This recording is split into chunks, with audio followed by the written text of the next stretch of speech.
இனிய காலை வணக்கம். மகதிஷ்டியின் தினம் ஒரு யோகா.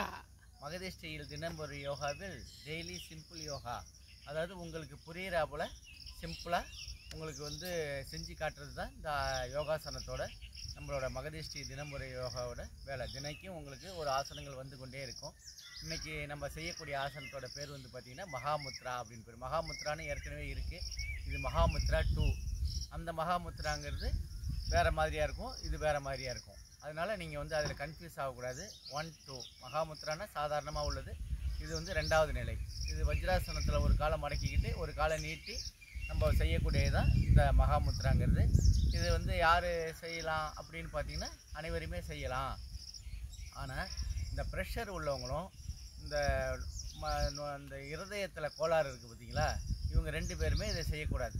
செஞ்சாங்கன்னா அவங்களுக்கு எதிர்மறை வினைகள் ஏற்படுத்தக்கூடும். அதனால தான் நம்ம டெய்லி இந்த ஆசனத்தோட யார் யார் செய்யலாம், யார் யார் செய்யக்கூடாது. இப்போ ஆண்கள் பெண்கள் இரு பாலருமே செய்யலாம். இது நல்ல ஒரு பலனை ஏற்படுத்தக்கூடியதாகவும் நம்ம பின்னாடி அதை பார்க்க போகிறோம். இதுக்கு முன்னாடி நம்ம எப்படி செய்ய போகிறோம் அப்படின்னு பார்த்தீங்கன்னா 2 நிலைகளாக தான் நம்ம செய்ய போகிறோம். அதாவது இடதுபுறமாகவும் வலதுபுறமாகவும் நம்ம செய்ய போகிறோம்.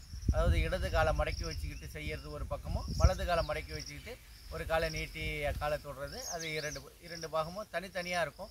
அதில் கன்ஃபியூஸ் ஆகாமல் பார்க்கணும். அது எண்ணிக்கைன்னு பார்த்தீங்கன்னா உங்கள் உடல் தகுதிக்கு போல் நீங்கள் அதை செய்யணும். இப்போ 10 எண்ணிக்கை கூட செய்யலாம், 5 கூட செய்யலாம். ஆனால் ஒரு நடையும் செஞ்சு முடிச்சுட்டு மூச்சு சுவாசம் பண்ணிவிட்டு அப்புறம் 2வது நிலைக்கு போகக்குள்ள அதே அளவு கொஞ்சம் இன்க்ரீஸ் ஆகணும். இப்போ 5 செஞ்சவங்க ஒரு 7, அதுக்கப்புறம் ஒரு 10, அப்படி 15, இப்படியே அதிக நாட்கள் செஞ்சு அதிக பலன்களை ஏற்படுத்தக்கூடும். இப்போ கொஞ்சமாக செஞ்சிட்டோம்னா அதுக்கு தகுந்த பலன் தான் கிடைக்கும். முழுமையாக நம்ம செஞ்சு அதை ஒரு முழுமை அடைய செஞ்சு உடல் ஆரோக்கியத்தை கருதி நம்ம உணவுலாம் பழக்க வழக்கத்தெல்லாம் மாற்றி நம்ம இந்த யோகாவும் செஞ்சோம்னா உடல் எப்பொழுதுமே உங்களுக்கு இளமையாகவும் இருக்கும், ஆரோக்கியமாகவும் இருக்கும். அந்த மகாமுத்ரா 2 இது பேர். இந்த இப்போ உணவை பற்றி நம்ம சொல்லிக்கிட்டு இருக்கிறோம் இல்லைங்களா. உணவு என்ன செய்யணும்னா, உண்ட உணவு செரித்து விட்டது என அறிந்தால் நீங்கள் மருந்தே சாப்பிட வேண்டாம். இப்போ நம்ம சாப்பிட்ற சாப்பாடு இப்போ செரிச்சு போச்சு அப்படின்னு உங்களை மனநிலையில் எப்போ உங்களுக்கு தெரியுதோ அப்போ நம்ம உடம்பு நல்லா இருக்குது, ஆரோக்கியமாக இருக்குது அப்படின்னு அர்த்தம். நம்ம இடைவெளி விட்டு நம்ம சாப்பிட்றோம் இல்லைங்களா. இப்போ காலையில் ஒரு 9 மணிக்கு நம்ம சாப்பிட்றோம்னா மத்தியானம் நம்ம என்ன பண்ணுறோம், 1 மணிக்கு சாப்பிட்றோம். அதை விட்டாச்சுன்னா நைட்டே ஒரு 7 மணிலேருந்து 8 மணிக்கு இப்போ 3 வேளையாக நம்ம பிரித்து வச்சுருக்கோம். இந்த பிரித்து வச்ச சாப்பாடு இடைவெளி விடுறோம். இந்த இடைவெளி விடாமலே சில பேர் என்ன பண்ணுவாங்கன்னா மேலே தம் பண்ணிக்கிட்டே இருப்பாங்க. காலை டிஃபன் சாப்பிட்றதுக்கு முன்னாடி டீ காஃபி குடிச்சிடுறாங்க, பிஸ்கட் நினச்சி சாப்பிட்றாங்க, ரஸ்க்கு நினச்சி சாப்பிட்றாங்க. இது ஒரு வகை. அதுக்கப்புறமேலுக்கு உடல் ஆரோக்கியமாக இருக்கணும் அப்படிங்கிறவங்க என்ன செய்கிறாங்க, நீர்மோர், இந்த பானகம், அதாவது சர்க்கரை அதிகமாக இல்லாமல் நம்ம சாப்பிட்றது ஒரு வகை. அதே போல் கூழ் குடிக்கிறோம், கஞ்சி, கேழ்வரகு, கம்பு, வரகு, இப்படியே அந்த கூழ் குடித்து ஆரோக்கியமாக நம்ம பேணி வச்சுக்கிறது அது ஒரு வகை. இப்படி நம்ம இடைவெளி விட்டு நம்ம உண்ணக்கூடிய உணவு செரிமானம் ஆகுதா அப்படின்னு பார்க்கணும். சுத்தமாக செரிமானம் ஆயிடுச்சு அப்படின்னு சொன்னால் அடுத்த வேலைக்கு நம்ம தயாராகலாம். அப்போ நம்ம உடல் நல்லா ஆரோக்கியமாக இருக்குது அப்படிங்கிறது தான் நம்ம அப்படி உள்ளவங்க அந்த மருந்து சாப்பிட்ணுங்கிற அவசியமே இல்லைங்கிறது தான் திருவள்ளுவர் சொல்கிறாரு. சரிங்களா.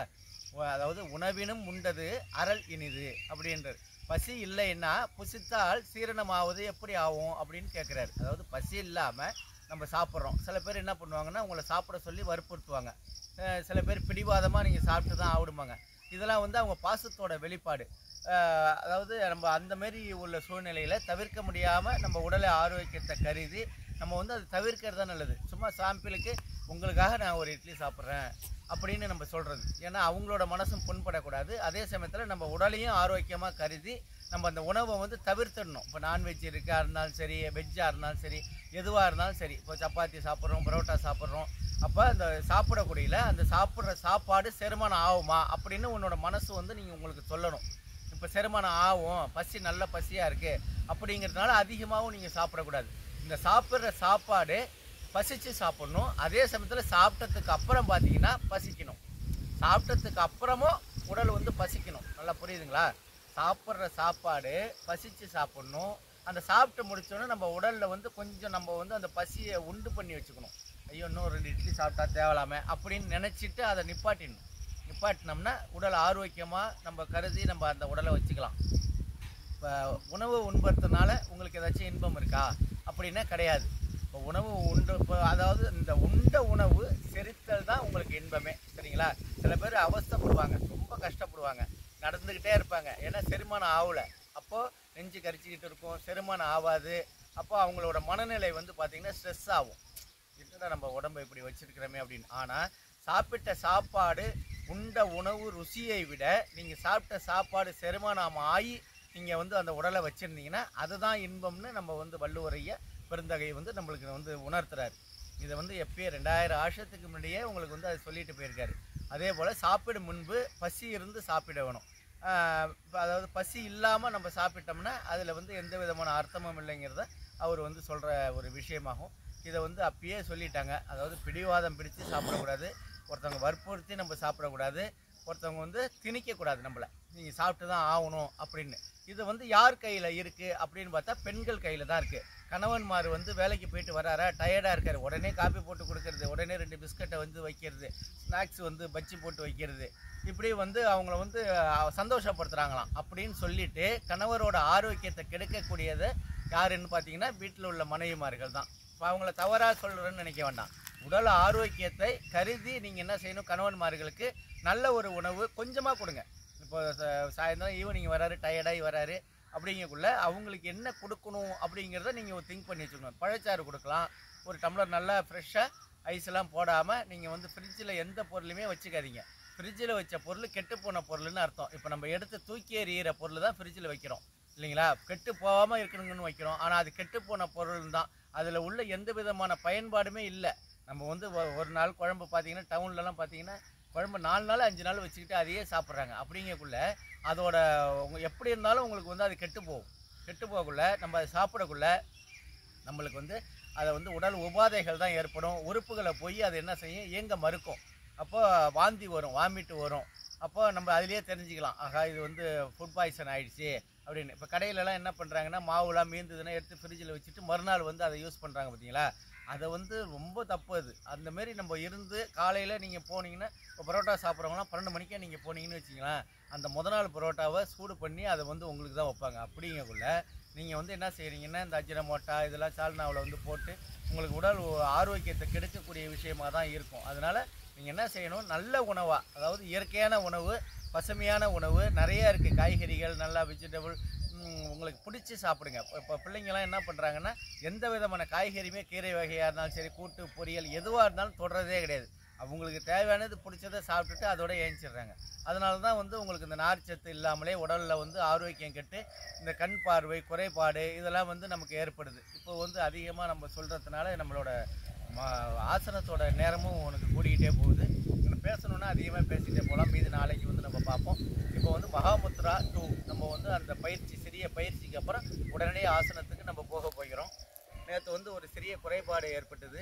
பாதி ஆசனங்கள் செஞ்சு முடிச்சுட்டு அந்த பலன்கள் சொல்லக்குள்ள என்ன ஆகிப்போச்சுன்னா, இந்த பைக்கு கொஞ்சம் கோளாறாயிட்டுது. அதனால் தவறுதலாக நம்மளுடைய வாசகர்கள் நினைக்க வேண்டாம். அது வந்து இயற்கையாக நடந்தது, செயற்கையாக இல்லை. அதனால் அந்தமாரி தவறுகளை இனி வராமல் தடுக்கக்கூடும். இப்போது ஆசனத்துக்கு நம்ம போக போகிறோம். மகாமுத்ரா ஆசனம். நல்லா காலை நீட்டிங்க, உடலை நேராக வச்சுக்கிட்டு அந்த பயிற்சி பண்ணணும். சரிங்களா? இப்போ காலை வந்து ரைஸ் பண்ணி லேசாக கொஞ்சமாக தூக்கிங்க. எண்ணிக்கை 1 2 3 4 5 6 7 8 9 10. இப்போ இப்படி தூக்கக்குள்ளே பார்த்தீங்கன்னா தொடையெல்லாம் வலிக்கும். ரொம்ப ஹைட்டு இது அவ்வளோ தூரத்துக்கு தூக்கக்கூடாது, ஒரு அந்த அளவுக்கு தான் தூக்கணும். அதே போல் எண்ணிக்கை 1 2 3 4 5 6 7 8 9 10. கைகளை நல்லா வந்து பயிற்சி பண்ணிங்க. வலது பக்கம் ஒரு 5 முறை. நிறைய நேரம் செய்யலாம். இங்கே நம்மளோட டைமிங்க்கு இது 5 முறைங்கிறது. வெயிட் தூக்குற மாரி ஒரு 5 கிலோ நீங்கள் வந்து நல்லா கல்லை தூக்கி எப்படி வச்சுக்கிறீங்க அப்படின்ட்டு தான். சரிங்களா? இப்படிலாம் வந்து நம்ம செஞ்சோம்னா நம்ம பயிற்சி பண்ணுறதுக்கு ரொம்ப இதாக இருக்கும், எளிமையாக இருக்கும். ஒரு ஆசனம் செய்யறதுக்கு முன்னாடி நம்ம என்ன ஆசனம் செய்ய போகிறோம், அதுக்கு வந்து நம்ம காலை எப்படி வச்சுக்கணும் அப்படின்றதான். இப்போது நல்லா கவனிச்சிங்க. ஒரு காலை வஜ்ராசனம் மாதிரி உட்காந்துங்க. 2 தொடைகளுக்கும் நடுவில் போய் உறுப்புகளில் போய் படணும். இப்போ ஒரு காலை நீட்டிக்கிறீங்க. கையால் அப்படியே அந்த காலை தொட்டுட்டு உடனே நேராக வச்சிங்க. எண்ணிக்கை 1 2 3 4 5 6 7 8 9 10 11 12 13 14 15. நன்றி. இப்போ நம்ம எவ்வளோ நேரம் வேணாலும் நம்ம செய்யலாம். 20 எண்ணிக்கை கூட செய்யலாம். படிப்படியாக நம்ம உயர்த்தணும். ஒரே நேரத்தில் நம்ம செஞ்சு அதை வந்து செய்யணும் அப்படின்னு நினைக்கக்கூடாது. இப்போ நம்ம ஃபஸ்ட்டு இடது காலை மடக்கிட்டோம், வஜ்ராசனம். காலை நீட்டிட்டு இப்போ பச்சி போதாசனம் மாதிரி காலை பிடிச்சிட்டோம் சரிங்களா. இதுதான் மகாமுத்ரான்னு பேர். வேறு மகாமுத்ராங்கிறது அது வேறு அது நீங்கள் மகதேஷ்டி தினம் ஒரு யோகாவில் பார்த்தீங்கன்னா அது நல்லா தெரியும். இப்போ நம்ம மூச்சு சுவாசத்துக்கு போவோம். இயற்கையாக நம்ம எளிமையாக தான் சொல்லிக் கொடுக்குறோம். இதை விட நம்ம எது சொல்லிக் கொடுக்க முடியாது. அதான் டெய்லி சிம்பிள் யோகான்னு பேர்.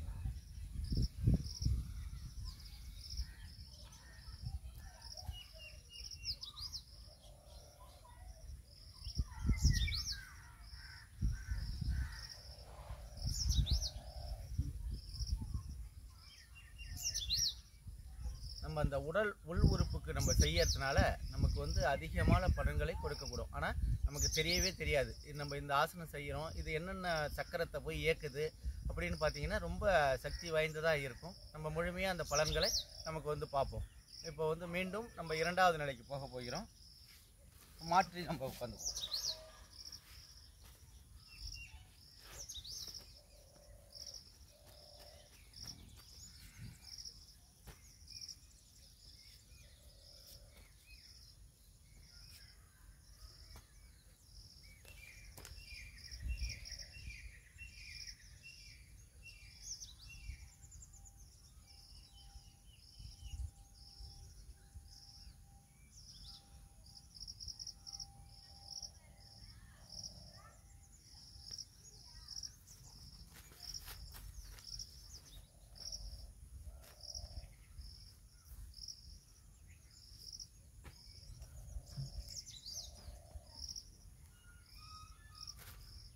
எண்ணிக்கை 1 2 3 4 5 6 7 8 9 10 11 12 13 14 15. நன்றி.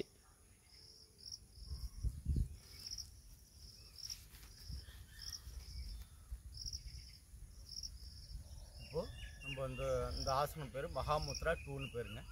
ஏன் 2ன்னு வச்சோம்னா ஏற்கனவே ஒரு மகாமுத்ரா போட்டிருக்கு, அது வேறு பொசிஷன், இது வேறு. அதனால தான் இது வந்து என்ன மகாமுத்ரானா சக்தி வாய்ந்த முத்திரை அப்படின்னு பேர். இந்த மகாமுத்ரானா என்ன பேருன்னா சக்தி வாய்ந்த முத்திரைன்னு பேர். இப்போது ஆண்கள் வந்து என்ன செய்யணுன்னா இந்த பிறப்புறுப்புக்கு இடையில் இந்த பகுதியில் இந்த காலை கொண்டு வச்சுக்கணும். அதே போல் பெண்கள் வந்து யோனி துவாரத்தை வந்து அழுத்தக்கூடியதாக நம்ம வச்சுக்கணும். நல்லா கவனிக்கணும். இதை ஆண்கள் வந்து பிறப்புறுப்புக்கு இடைப்பகுதியில் இந்த வச்சுக்கணும். பெண்கள் வந்து யோனி துவாரத்தை வந்து அழுத்தி அந்த காலை வந்து வச்சுக்கிட்டோம்னா இதோட பலன்கள் வந்து கிடைக்கக்கூடிய. சும்மானாச்சுக்கும் வச்சுக்கக்கூடாது, வச்சுக்கிட்டோம்னா அதுக்கு பலன் இருக்காது. இதை என்ன செய்யணும்னா அதிகாலை இந்த ஆசனம் மட்டும் அதிகாலையே செய்யணும். என்ன காரணம்னு பார்த்தீங்கன்னா இறைப்பையில் வந்து எந்த விதமான உணவு இல்லை வந்து நீரோ எதுவுமே இருக்கக்கூடாது. அப்படி இருக்கக்கூடியதுனால நம்ம இந்த அதிகாலையில் நம்ம செஞ்சோம்னா பல் துளைக்கிட்டு பாத்ரூம்லாம் போயிட்டிங்கன்னா வெறுமனே நல்லாயிருக்கும் உடம்பு. அந்த நேரத்தில் நம்ம இதை செஞ்சு பழகினோம்னா அதிக பலன்களை முழுவதுமாக கிடைக்கப்பெறும். அப்படிங்கிறது தான் இந்த ஆசனத்தோட மூலக்கூறு சரிங்களா. இதை முழுவதுமாக இந்த பலன் உங்களுக்கு கிடைக்கும். இது யார் யாரை செய்யக்கூடாது அப்படின்னு நம்ம சொல்லியிருக்கோம். பிபி உள்ளவங்க இதை செய்யக்கூடாது, இருதய கோளாறு உள்ளவங்களும் இதை செய்யக்கூடாது.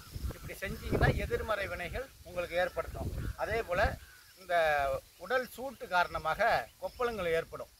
இந்த வெய்ய நாளாக இருந்தாலும் சரி எதாக இருந்தாலும் அவங்க உடல் சூடு அதிகமாக இருக்கக்குள்ள அதை வெளிப்படுத்துறதுக்கு என்ன ஆகும்னா காயங்கள் ஏற்படும். கொப்பளம் சூட்டு கொப்பளம்போம் அதை வந்து பார்த்திங்கன்னா புண்ணாகி பெருசாக இருக்கும். இது வந்து என்னன்னா உடலில் உள்ள கழிவு பாதைகள் சரியான முறையில் இயங்காயத்தினால இந்த உடல் சூடு ஏற்படும். இந்த ஆசனம் வந்து பார்த்திங்கன்னா உடல் சூடு ஏற்படக்கூடியதாகும். அதனால் இந்த உடல் சூடு உள்ளவர்கள் காயம் கொப்பளம் உள்ளவங்கள் இதை செய்யக்கூடாது அப்படின்னு தான் நம்ம வந்து இதை சொல்கிறோம். அதே போல் செரிமானம் வந்து அதிகமாக நம்மளுக்கு ஏற்படும். செரிமான சக்தி வந்து இல்லாதவங்க இதை நீங்கள் செஞ்சீங்கன்னா அதே மாதிரி நல்ல ஒரு பலன்களை ஏற்படுத்தப்படும். அதே போல் உணவு வந்து சத்தை உள்கொள்ளும். அதாவது நம்ம சாப்பிட்ற சாப்பாடை அந்த சத்தை வந்து சேர்க்கக்கூடிய இது ஒரு சிறந்த ஒரு ஆசனமாகும். திறன் ஊக்கி அப்படின்னு பேர் இதுக்கு. அந்த முழு அமைப்பையும் பிராணசக்தியை வந்து முழுவதுமாக நிரப்பப்படுகிறது. புரியுதுங்களா? இந்த பிராணசக்திங்கிறத முழு அமைப்பையும் நம்மளை வந்து நிரப்பப்பட்டு நமக்கு ஆரோக்கியத்தை உதவக்கூடியதாகும். அதே போல் மனச்சோர்வு, யாருக்காச்சும் ரொம்ப சோர்வாக இருக்காங்க, வேறு பிரச்சனைகளால் அவங்க சோர்வாக இருப்பாங்க, அந்த மாதிரி பிரச்சனைகளை அதை வந்து அந்த இடத்துலேருந்து நீக்கி இது முழுவதுமாக அவங்களுக்கு வந்து ஆரோக்கியத்தை ஏற்படுத்தக்கூடிய இது ஒரு சிறந்த ஒரு ஆசனமாகும். இந்த ஆசனத்தோட பேர் மகாமுத்ரா 2ன்னு பேர். இந்த ஆசனத்தோட பலன்கள் நம்ம முழுவதுமாக நல்ல ஒரு பலன்களை ஏற்படுத்தக்கூடியதாகும். யார் யார் என்னென்ன செய்யக்கூடாதுங்கிறதையும் சொன்னோம், யார் யார் செய்யலாங்கிறதையும் சொல்கிறோம். ஆண்களோட பிறப்புறுப்பு எங்கே வைக்கணும், பெண்களோட பிறப்புறுப்பு எங்கே வைக்கணும் அப்படிங்கிறதையும் சொல்கிறோம். அதை தெளிவுபடுத்தி அதில் ஏதாச்சும் சந்தேகம் இருந்ததுன்னா நீங்கள் மகதீஸ்ரீ தினமுறையாவில் கமெண்டில் கேளுங்க, நாங்கள் சொல்கிறோம். இப்போ மீண்டும் வந்து நாளைக்கு வந்து உங்களுக்கு ஒரு நல்ல சிறந்த ஆசனத்துடன் வந்து சந்திப்போம். நன்றி, வணக்கம்.